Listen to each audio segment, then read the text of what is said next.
80 సంవత్సరాలు కూడా సుఖం లేకపోతే ఎందుకు?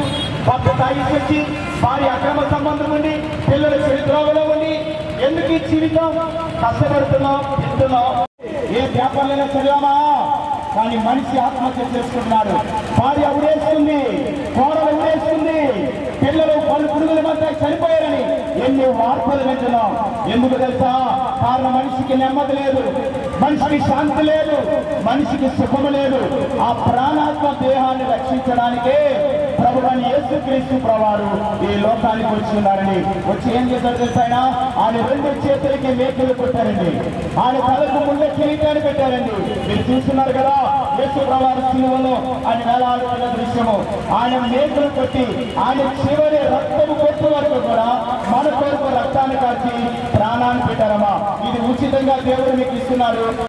నేను పలానా బాధతో ఉన్నాను, కష్టముతో ఉన్నాను, నాకు సహాయం చేయమని మీ హృదయపూర్వకంగా ఈ రాత్రి ఈ సమయంలోనే ఇక్కడే మీరు తరల వంచి ప్రార్థన చేసినట్లయితే మీ హృదయమును నెమ్మది ఇవ్వడానికి దేవుడు ఇష్టపడుతున్నాడు. దేవుడి మాటలను దీవించి ఆశీర్వదించుగాక.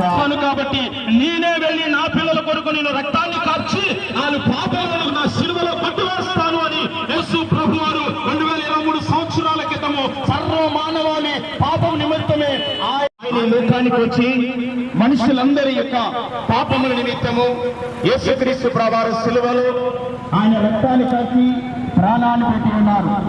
ఇక్కడ రాకపోయింది ఒక్క నిమిషం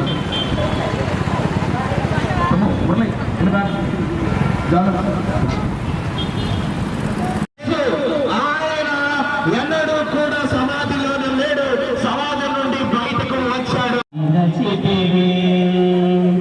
ఉన్నతమైన ప్రేమతో మనసుదమై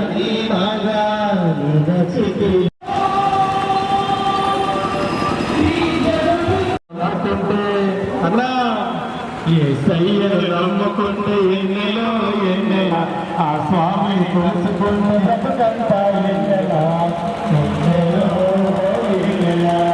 నన్ను కరుణించి నన్ను కరుణించి ఆదరించి సేవించి నిత్య జీవమిచ్చే ఆశ్చర్యమైన ప్రేమ నేను త్వరగా రాబోవచ్చు ఉన్నాను అని ప్రభు మాట్లాడుతూ ఉన్నారు.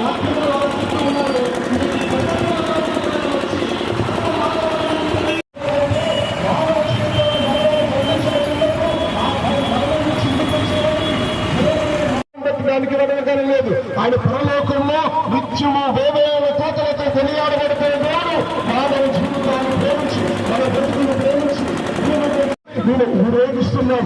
ఏ మానవ జీవితాల్లో మరణాన్ని జయించాలంటే, మరణము వెళ్ళాలంటే ప్రతి ఒక్క